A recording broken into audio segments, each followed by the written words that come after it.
Salom qadrdonlar, yana bir bor sizlarga yaxshi kayfiyat tilayman. Shunday qilib mana pastroqdan kokoslarda shiqilligini birgalikda tomosha qilamiz. Mana shu kokos o'sib yotibdi. Nasib olamizda buni. Bemalol mana turistlardan uchirib sunatda bo'ladi.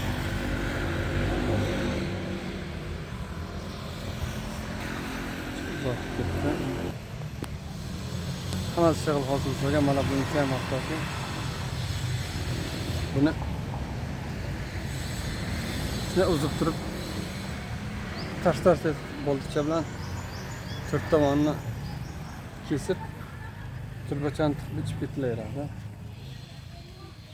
Tailandga kelganlar, boshqa joyga borganlar, kokos yurtida yurganlar ko'rgan, bilgan biladi. 50 baht. 50 baht degani bu qancha ekan endi? $1,5 atrofi. Ba'zi naslini punktlarda esa mashina bilan chiqarib sotyapti 30 baht. 30 baht esa $1. Bangkokda esa 80 edi. Otelimni oldida 80. $3. Biz pulga 30 so'm, menda 35 ekan. Mana bananam shag'al hosil hisobda. Dekabrayimizda boshladik. 6-chi o'lchaga qaramasdan banan pishyapti, hosil kiribdi. Qoyil mana. Shag'al hosil hisobda yashar banan. Ko'rsatsam ishonganlaringiz kelmasligi mumkin. Ana yerda masjidimiz hovlisini kirish joyida 3 ta tut daraxt ko'rdim. Uchala tutdan pishgan. Bitta shunday shag'al hosil solgan. Albatta lekin oq tut emas, qora tut. Sotib emas, lekin oddiy qora tut shunday hosil solgan. 2-3 donasini yedim.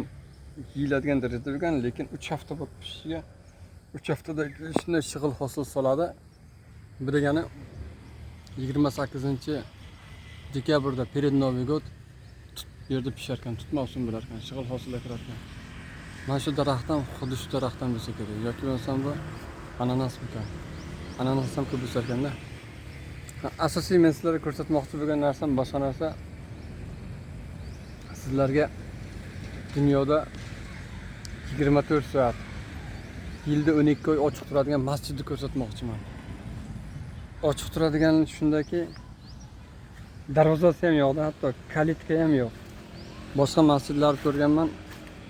Ochiq, yaxshi, rahmat, imom xatibi ham, mutavalisi ham baraka topsin, lekin darvozasi bor, darchasi bor. Ba'zi paytlari bunday yopib qo'ysa agar bo'ldi, qulflandi, hech kim kira olmaydi. Darvozasini ham yopib qo'ysa agar yopiq. Tomosha qilib turish mumkin ko'chadan xolos. Amirlikda hay masjidlar bor, 24 soat ochiq deydi. Asosiy darvozalar ham yo'q, faqat qulf bo'ladi, devorlari ham o'ralgan. Baribir kalitkasi bor, eshigi bor. Xohlagan payti yopib qo'yadi. Bunday haligi sipasiga ibodat qilib ketish mumkin. Masjidni qilganingizdan kirib bo'lmaydi. Ammo lekin men sizga hozir shunday masjid ko'rsatamanki, bemalol xuddi Bitcoin kriptovalyutaday sezon tanlamaydi, kun tanlamaydi. 24 soat xizmatlaringizda ochiq. 24 soat.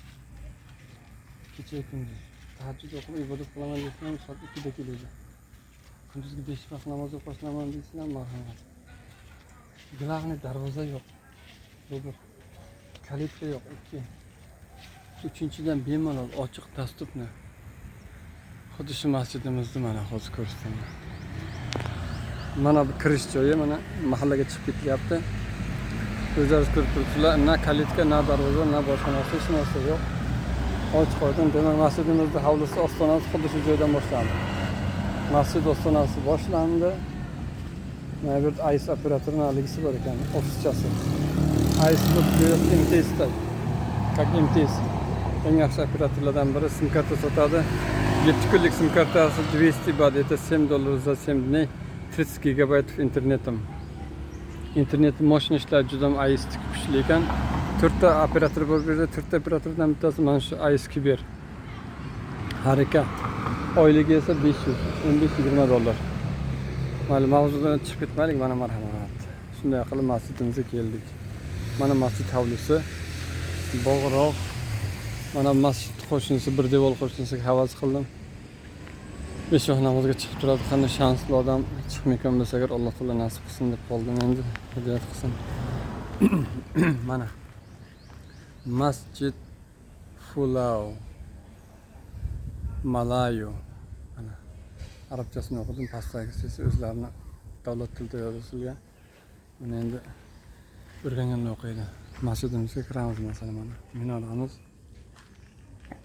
Bismillahirrohmanirrohim. Aftah va rahmatik. Allohumma ighfir li zunubi deb sifamiz. Shuna to'g'ri boramiz. Havuzchamiz bo'yna ko'rgan. Mana bu tomon esa oshxona boshxonasi. Mana bu esa yonimizda 30 kilometr narida Samiy degan ostrov bor. Samiy degan orolcha, o'sha Samiyda qurilayotgan Hafizul Qur'onlarda madrasasi ekan mana. Madrasati tora Hafizul Qur'on Ku Samiy Ko degan ostrov bo'ladi. Ko Samiy. Samiy ostrovida quriladigan Hafizul Qur'onlarda madrasasi. Qanday yaxshi hafizul Qur'onlar yetishib chiqadi. Dars berishlik yoki bo'lmasam hafizlik qilishlik nasib qilsin. Buni ham 4 tomoni suvdan iborat. 4 tomoni suv Kosamiyda yaqinda qurib ochiladigan madrasa ajoyib bino. Menga ham nasib qilsin shunday go'zal asarlar qoldirishlik.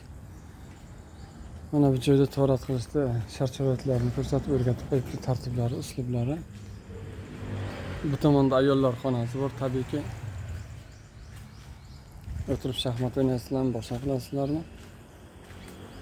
Mana shu tomonda esa toratxona. Dush qilinadi, torat qilinadi, boshqa qilinadi, bemalol shart-sharoitlari gul. Ustomuz esa mana kafil teryapti. Kafil terish shu yerda ham yaxshi hunar. Pribaltikada ham yaxshi hunar, AQShda ham yaxshi hunar, Rossiyada вообще shokolad hunar kafil terish. O'zbekistonda ham hozir kafil terish zo'r. Undan oldin ham Sovetskiy Soyuzda ham zo'r edi. Kafil hunarini o'rgangan, kafil hunarini qo'lga kiritgan shogirdlar chiqarib ishlatib kelayotgan odam har doim yaxshi yashagan, bundan keyin ham yaxshi yashaydi.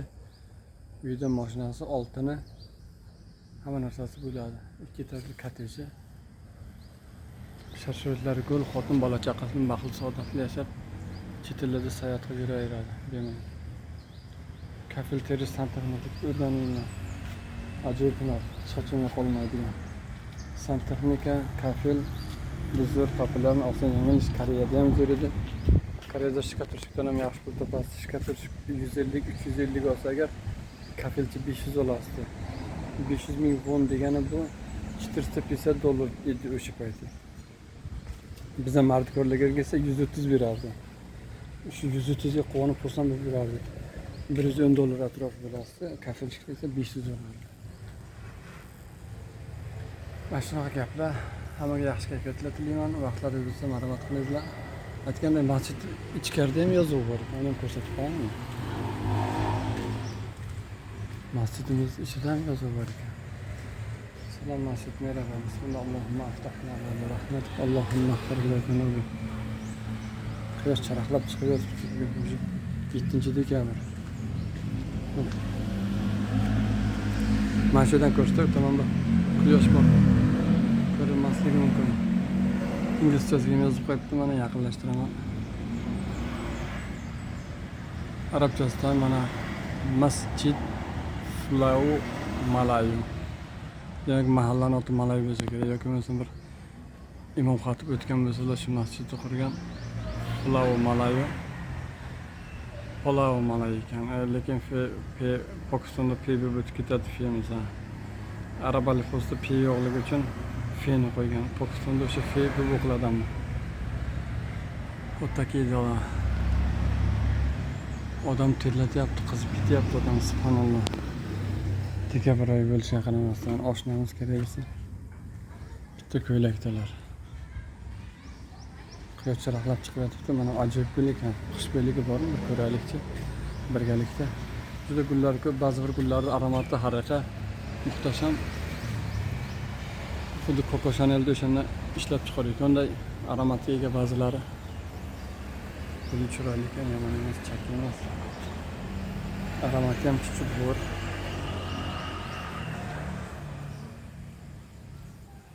Chuchuk aromat bor. Turistlarni ko'rsatdim, mana uchib yuribdi. %80 turist, bu yerda %80 turistlar Yevropeец.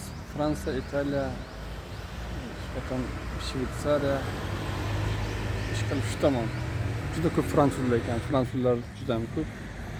Italiya boshqa tarafilar, keyin молодежьdan, mana shu yevropeyskiy 20% boshqa millatlarda.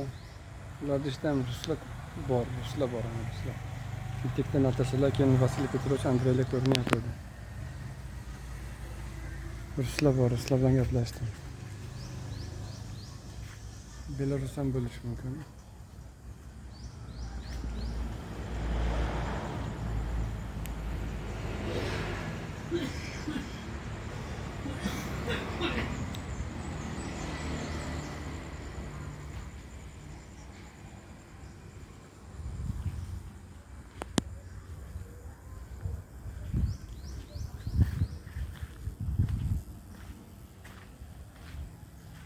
Qushlar sayryapti, quloqqa yoqyapti. Ajoyib.